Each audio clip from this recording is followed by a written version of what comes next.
గారు 1,00,000 మెజారిటీతో గెలవబోతున్నారు. గ్యారెంటీ మాకు ప్రశ్నించే ఎంపీ కావాలి, ప్రజల కోసం మాట్లాడే ఎంపీ పార్లమెంట్లో కావాలి.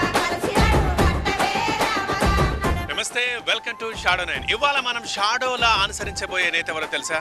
టీఆర్ఎస్ ప్రస్తుత బీఆర్ఎస్ లో కీలక నేత, సీనియర్ నేత, అండ్ తర్వాత మాజీ ఎంపీ బోయినపల్లి వినోద్ కుమార్. తెలంగాణ ఉద్యమంలో ప్రముఖ పాత్ర పోషించారు. అంటే కేసీఆర్ కుటుంబంలో ఒకరు. ఇక బీఆర్ఎస్ అనగానే గుర్తుకొచ్చే మొదటి 10 మందిలో ఆయన ఉంటారు. మృదు స్వభావి, విలక్షణమైన వ్యక్తిత్వం బోయినపల్లి వినోద్ కుమార్ సొంతం. కరీంనగర్కి ఎంపీగా పనిచేశారు. వరుసగా కొన్ని పర్యాయాలుగా కరీంనగర్కి బీఆర్ఎస్ తరఫున ఆయనే ఎంపీ అభ్యర్థిగా ఉన్నారు. ఇక ఈసారి కూడా మళ్ళీ తన అదృష్టాన్ని పరీక్షించుకోబోతున్నారు. అయితే ఈసారి వినోద్ కుమార్ ఎలా ప్రజల్లోకి వెళ్తున్నారు? అంటే బీఆర్ఎస్ ఇంతకుముందు చేసిన దాని గురించి చెప్తూవా, లేదంటే కాంగ్రెస్ పార్టీ చేయలేకపోతుందని చెప్తూ దాన్ని విమర్శిస్తూ ముందుకెళ్తున్నారు? ఇంతకీ ప్రజల్లో ఆదరణ ఎలా ఉంది? వినోద్ కుమార్ ఈసారి కరీంనగర్కి ఎంపీ అవుతారా? చూద్దాం. అది ఆయన అడిగి తెలుసుకుని ఇప్పుడు ఎగ్జాక్ట్లీ వాళ్ళ ఇంటి దగ్గరే ఉన్నాం మనం.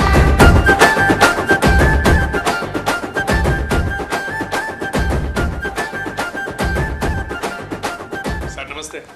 నమస్తే, బాగున్నారా? ఎలా ఉన్నారు సార్? యా. ఓకే, 6:30కి వినోద్ కుమార్ గారు స్టార్ట్ అయ్యారు. Thank you sir, thank you very much. Very good morning. ఏంటి సార్ ఎర్లీ బర్డా, మీరు తొందరగా లేస్తారా? యా నేను నార్మల్గా లాయర్గా ఉన్న ప్రొఫెషన్ డేస్లో కూడా నేను I use to get up early morning. ఆ రోజులో అంటే నేను ప్రాక్టీస్ చేసినప్పుడు యాజ్ అ లాయర్గా మార్నింగ్ వెళ్ళేసేసి ఫైల్స్ అని చదువుకునేవాడిని. Early morning I will go through almost all the newspapers. పాలిటిక్స్కి వచ్చిన తర్వాత, పాలిటిక్స్ రాకముందు ఒక English newspaper which is more popular as you know, Hindu and Eenadu, 2 చదువును. Okay sir, apart from politics ఇది కాకుండా మీకు ఇష్టాలు ఏంటి వినోద్ కుమార్ గారు? అంటే టైం పాస్ కావడానికి మ్యూజిక్ ఆర్ సినిమాలు ఇట్లాంటివి ఏమైనా అంటే ఉంటాయా? చిన్నతనం కాలేజ్ డేస్లో మూవీస్కి వెళ్ళేది, కానీ తర్వాత for the last 2.5 decades very rare, ఎప్పుడో ఒకసారి. ఇప్పుడు ఎలా ఉన్నారు సార్? అంతా ఓకేనా? ఎలా జరుగుతుంది ప్రచారం? ఎలా ముందుకెళ్తున్నారు? జనాల రెస్పాన్స్ ఎలా ఉంది? ఇప్పుడు చూస్తాం మేము. సో మీ మాటల్లో ఎలా ఉంది బయట? ఇప్పుడు పాలిటిక్స్లో ఎలక్ట్రల్ పాలిటిక్స్లో winning or losing the elections is not an issue, but you should be an activist. పబ్లిక్కి ఏం జరుగుతుంది, మీ పార్టీ కానీ నీ వ్యక్తిత్వం కానీ నీ ఆలోచనలు ఏందనేది డెమోక్రసీలో ప్రజల ముందు పెట్టాలి. ప్రజలు చూస్ చేస్తారు whom to vote or not. నేను మాత్రము 2001 after launching of TRS party ఆవిర్భవించిన తర్వాత నేను 2004లో హన్మకొండ ఎంపీగా గెలిచాను. తర్వాత ఢిల్లీకి వెళ్ళడము, అక్కడ కేసీఆర్ గారి నాయకత్వాన వివిధ రాజకీయ పార్టీలు కలవడము, మీకు అంత దట్ ఈస్ హిస్టరీ. ఒకసారి మేము రాజీనామా చేశాము, మళ్ళీ నేను పోటీ చేశాను 2008లో హన్మకొండలో, మళ్ళీ గెలిచాను. తర్వాత అక్కడ ఆ పార్లమెంటరీ కాన్స్టిట్యున్సీ రిజర్వేషన్ అయింది, డీలిమిటేషన్లో. అప్పుడు కేసీఆర్ గారు నన్ను కరీంనగర్లో పోటీ చేయమన్నారు. 2009 నుండి నేను కరీంనగర్లో పోటీ చేస్తున్నాను. 2009లో పోటీ చేశాను, ఓడిపోయాను. 2014లో పోటీ చేశాను, గెలిచాను. 2019లో ఓడిపోయాను, ఇప్పుడు మళ్ళీ పోటీ చేస్తున్నాను.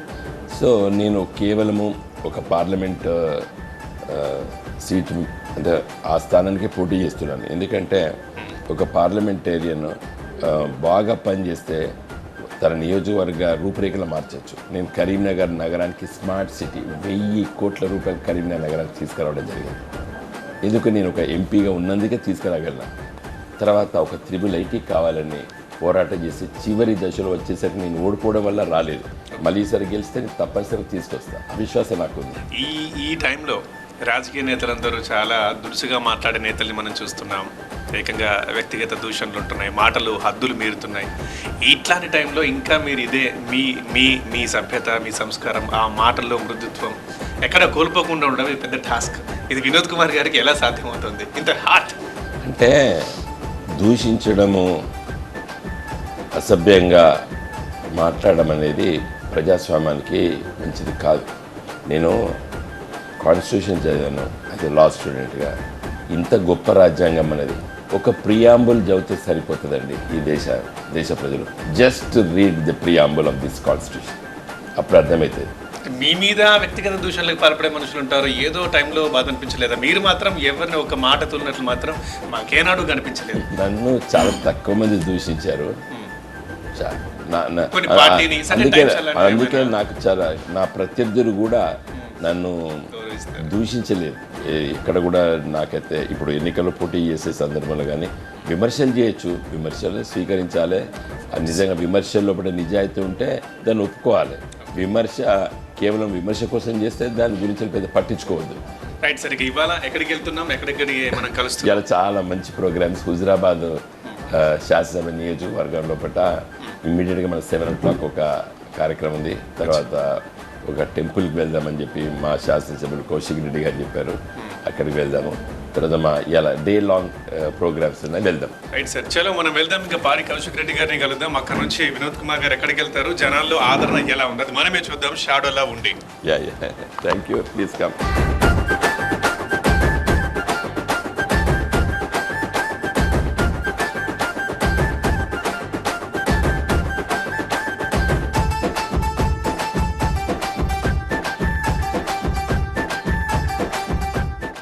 వినోద్ కుమార్ గారు ఇక్కడ ఆపారు, ఎందుకు అడిగి తెలుసుకుందాం sir. This is Maner river front.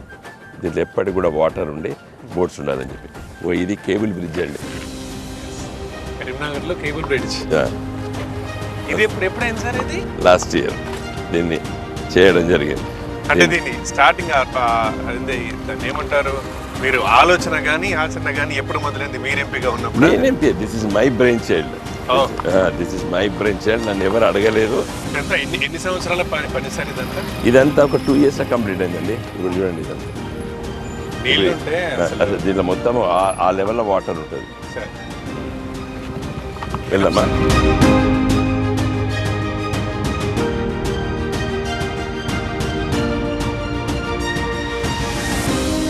Yes, మనం బ్రేక్ఫాస్ట్ టైంకి వచ్చేసాం. కాకపోతే మనం ఒక లీడర్ని కలుద్దాం అనిస్తే ఇక్కడ 2-3 లీడర్లు ఉన్నారు. అండ్ ఇప్పుడు మెయిన్ ప్రెసెంట్ ట్రెండింగ్ లీడర్ పాడి కౌశిక్ రెడ్డి గారు ఉన్నారు. సో వారింటికి మనం వచ్చాం వీణవంకలో. ఇక్కడ బ్రేక్ఫాస్ట్ ఉందని మనకు కూడా తెలియదు వచ్చేదాకా. హలో అండి. హలో అండి, ఎలా ఉన్నారు? బాగున్నాను. పార్టీ ఎలా ఉంది? బ్రహ్మాండంగా ఉంది. 101%. లోపల నుంచి చెప్పాలి అన్నమాట. లోపల నుంచి చెప్తున్నా 101% మీరు రాసి పెట్టుకోండి. 8 నుంచి 10 ఎంపీ సీట్లు మేము గెలవబోతా ఉన్నాం. అందులో నంబర్ 1 సీటు కరీంనగర్లో వినోద్ కుమార్ గారు 1,00,000 మెజారిటీతో గెలవబోతా ఉన్నాం. గ్యారెంటీ రాసి పెట్టుకోండి. ఫండ్స్ అని చెప్పి ఓటేస్తాం. రైట్ అండి. ఇక్కడేం జరుగుతుంది ఇవాళ? వినోద్ గారు మీ ఇంటికి ఎందుకు వచ్చారు, ఏంటి ఇవాళ? ఇలా వినోద్ కుమార్ గారిని నేనే ప్రత్యేకంగా మా ఇంటికి రమ్మని ఇన్వైట్ చేయడం జరిగింది. ఎందుకంటే ఇవాళ మా హుజురాబాద్ నియోజకవర్గంలో పెద్ద ఎత్తున క్యాంపెయినింగ్ మొదలు పెడతా ఉన్నాం. ఇక్కడి నుంచి మా హుజురాబాద్ నియోజకవర్గంలో బత్వన్పల్లి, గోపాల్పూర్ విలేజ్ అని నార్త్ ఈస్ట్ నుంచి స్టార్ట్ అవుతారు టెంపుల్. ఆ టెంపుల్లో కొబ్బరికాయ కొట్టి శనిగరంలో ఆ దేవుని దర్శనం తీసుకొని ఆ భగవంతుని ఆశీస్సులు తీసుకొని శనిగరంలో ఒక 7-8 వేల మందితో ఫస్ట్ సభ ఇవాళ ఉండబోతా ఉంది, ప్రచార సభ. మీ పేరు? నేను డాక్టర్ హర్షిని అండి, వినోద్ గారు కూడా. ప్రచారంలోకి వచ్చేసారా? అవునండి. అంటే ఎప్పటి నుంచి చేస్తున్నారండి? 1 month. అండ్ కార్ గుర్తు స్ట్రాంగ్ ఉంది. ఇదివరకు కాంగ్రెస్ ఓటర్స్ అందరూ ఇప్పుడు చేంజ్ అయిపోయారు, ఎస్పెషల్లీ ఫార్మర్స్. గెలుస్తున్నారు వినోద్ కుమార్ గారు ఖచ్చితంగా 100% గెలుస్తున్నారు. కారణం ఏంటంటే మేము గెలవడానికి అనుకూల పరిస్థితులు అనేకం ఉన్నాయి. రేవంత్ రెడ్డి గారి ప్రభుత్వ వైఫల్యాలు కానివ్వండి, బీజేపీ 10 సంవత్సరాలలో ఇచ్చిన హామీలు నెరవేర్చకపోవడం కానివ్వండి, తర్వాత Vinod Kumar personal contribution, local contribution చాలా గొప్పది వారిది.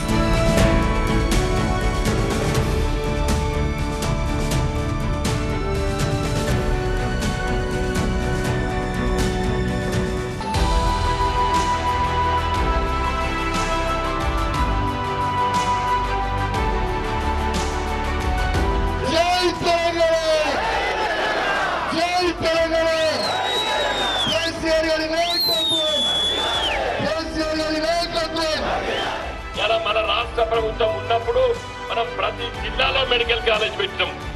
10,000 సీట్లు ఇలా ఎంబీబీఎస్ సీట్లు. నేను చదువుతున్నప్పుడు 350 సీట్లు ఉంటే, ఇంటర్మీడియట్ ఒక 30-40 కింద. ఇలా 10,000 మంది పిల్లలు చదువుకోవచ్చు ప్రతి సంవత్సరం. గది ఆరాటం.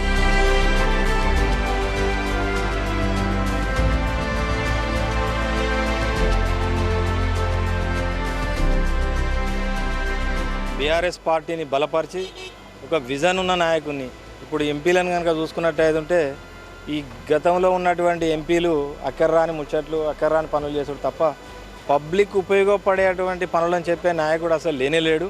కాబట్టి మేము వినోద్ కుమార్ని అఖండమైన మేడతో గెలిపించాలని మేము అనుకుంటున్నాం.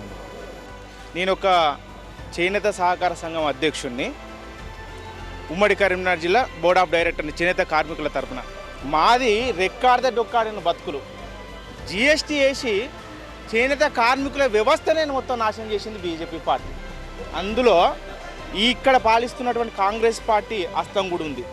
ఎట్లా ఉందనంటే, మాకు బీఆర్ఎస్ ప్రభుత్వం ఉన్నప్పుడు చేనేత మిత్ర అని వచ్చేది, థ్రిఫ్ట్ ఫండ్ వచ్చేది, మా నూలు ఖరీదయ్యేది, మా సంఘాల దగ్గర నూరు ఏదైతే ప్రొడక్షన్ చేసుకున్నా అది మొత్తం ఖరీదైపోయేది.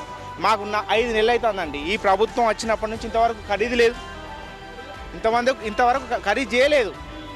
భారతదేశంలో కొట్లాడి తెచ్చుకున్న కొత్త రాష్ట్రంలో కనివేనిగని రీతిలో ఈనాడు తెలంగాణ రాష్ట్రాన్ని భారతదేశంలోనే ఏ రాష్ట్రానికి లేని నిధులను సమకూర్చి ఈనాడు మరి తెలంగాణ పల్లెలన్నీ కూడా మరి ఎడారులైపోతున్న సమయంలో మిషన్ భగీరథ ద్వారా మరి తెలంగాణ తల్లులు వేసేవి కాలం వస్తే మరి బిందెలెత్తుకొని మరి బయటికి పోయి మరి లీడర్లు ధర్నాలు వేసి వాటర్ ట్యాంకులు పట్టుకొని ఇట్లాంటి ఎండ సమయంలో బయటకు వచ్చేది.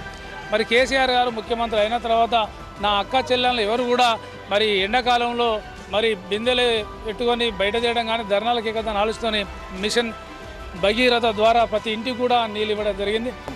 అధికారంలోకి వచ్చిన కాంగ్రెస్ పార్టీ అబద్ధాల హామీలు, తప్పుడు నివేదికలు ఇచ్చి ప్రజలను మభ్యపెట్టి గద్దెనెక్కిన తర్వాత కూడా ఈరోజు కళ్యాణ లక్ష్మి కానీ, రైతు బంధు కానీ, రైతు బీమా అటువంటి సంక్షేమ పథకాలన్నింటినీ కూడా తుంగలో తొక్కి మరి వాళ్ళు సామాన్య మానవులను చాలా ఇబ్బందులకు గురి చేసే పరిస్థితి ఉన్నది. కాబట్టి మేము మళ్ళీ ఇక్కడ తెలంగాణలో బీఆర్ఎస్ పార్టీని గెలిపించి తెలంగాణ నినాదాన్ని గట్టిగా వినిపించడానికి మేము ప్రయత్నం చేస్తామండి. Thank you.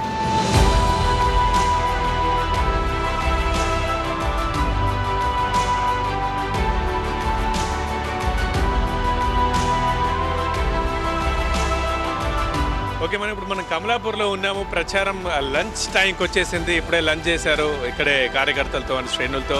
వినోద్ గారు ఒకసారి మాట్లాడదాం, ఇక స్ట్రైట్గా కొన్ని క్వశ్చన్స్ అడుగుదాం. వినోద్ గారు, ఈసారి గవర్నమెంట్ ఇక్కడ లేదు. తెలంగాణ ఉద్యమ సమయంలో అంటే తెలంగాణ కోసం గళం వినిపించాలి కాబట్టి ఎంపీలు మాకు కావాలన్నారు. ప్రజలు కూడా దాన్ని ఒప్పుకున్నారు, యాక్సెప్ట్ చేశారు, మిమ్మల్ని అందరూ గెలిపించారు. బట్ ఈసారి ఈ రాష్ట్రంలోనే మీకు అధికారం ఇవ్వలేదు. సో కేంద్రంలో మరి బీజేపీ ఆర్ కాంగ్రెస్ ఉంటేనే మంచిది అని అనుకోవడంలో తప్పేముంది? మీ అవకాశం ఎందుకు అసలు మీరు ఉండాల్సిన అవసరం ఏముందని చెప్పి? 4 బీజేపీ ఎంపీలు గెలిచారు. కిషన్ రెడ్డి గారు, బండి సంజయ్ గారు, తర్వాత అరవింద్ గారు, బాబురావు గారు గెలిచారు. కాంగ్రెస్ నుండి ఉత్తమ్ కుమార్ రెడ్డి గారు గెలిచారు, కోమటిరెడ్డి వెంకటరెడ్డి గెలిచారు, రేవంత్ రెడ్డి గారు గెలిచారు. ఈ 7 బీజేపీ వాళ్ళు 4, కాంగ్రెస్ వాళ్ళు 3 ఎప్పుడైనా పార్లమెంట్లో గత 5 సంవత్సరాల పట మా తెలంగాణలో కూడా 23 జిల్లాలకు నవోదయ విద్యాలయాలు లేవు, నవోదయ విద్యాలయాలు కల్పించని చెప్పి ఒక్క కాంగ్రెస్ ఎంపీ, ఒక బీజేపీ ఎంపీ పార్లమెంట్లో మాట్లాడినారని మాట్లాడలేదు. కాబట్టే గులాబీ జెండా ఎంపీలు, టీఆర్ఎస్, బీఆర్ఎస్ ఎంపీలు ఇలా పార్లమెంట్లో ఉండాలి.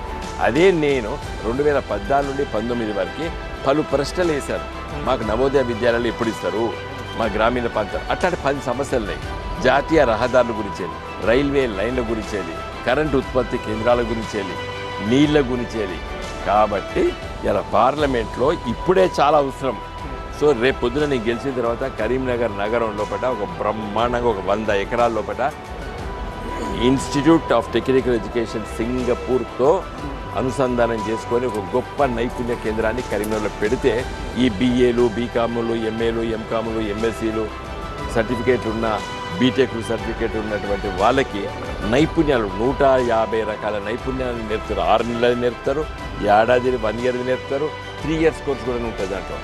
అంటే ఎనీ ట్రేడ్ రోజువారీ మానవ జాతికి అవసరం పడేటువంటి నైపుణ్యత అలాంటి సెంటర్ తీసుకొస్తే యావత్తు తెలంగాణ ప్రజలకి, ముఖ్యంగా కరీంనగర్ పార్లమెంట్ నియోజకవర్గ ప్రజలకు ఉపయోగపడుతుందని చెప్పి నా అభిలాష.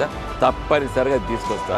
మీరు ఒకసారి ఈ టీవీ ఛానల్ చూసే మిత్రులను కొడుతున్నా, institute of technical education Singapore అని మీరు వెబ్సైట్ కొట్టండి, లేదా యూట్యూబ్లో కొట్టండి, తెలుస్తుంది మీకు.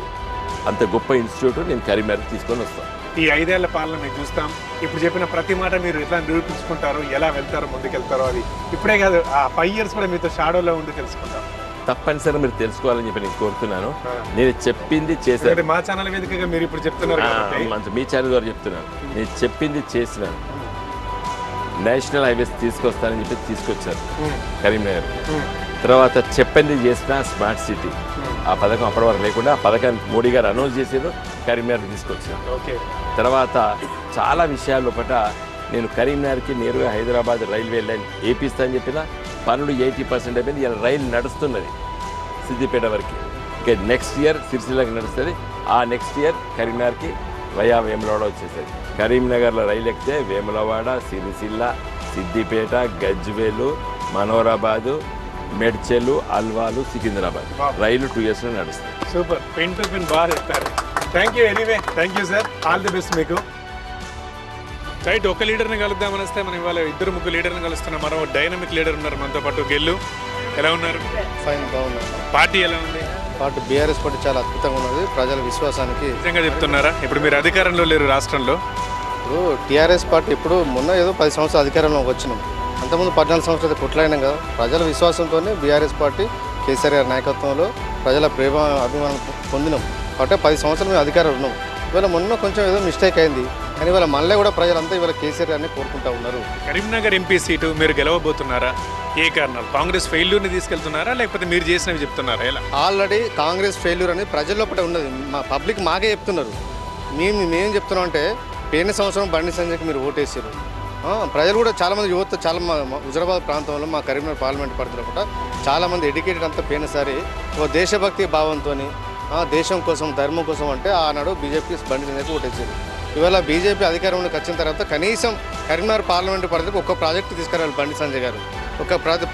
ఒక విలేజ్కి కనీసం ₹1,00,000 కూడా ఖర్చు పెట్టలేదు. అలాంటి ఎంపీ మాకు ఎందుకని చెప్పి చాలామంది యువత ఇవాళ ప్రశ్నిస్తూ ఉన్నారు.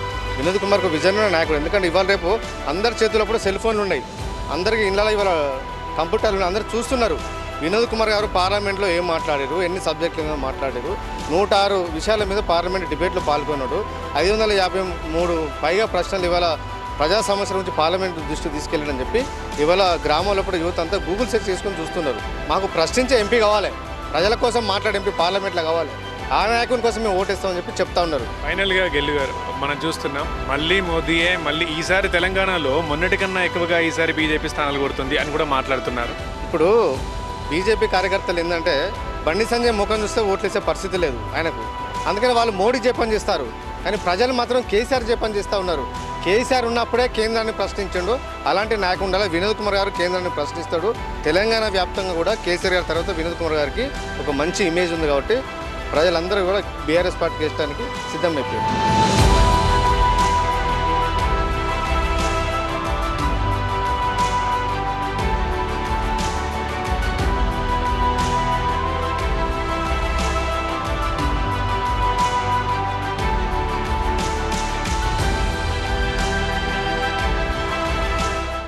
చూసారుగా, ఇది బోయినపల్లి వినోద్ కుమార్తో ఇవాళ మన షాడో నైట్.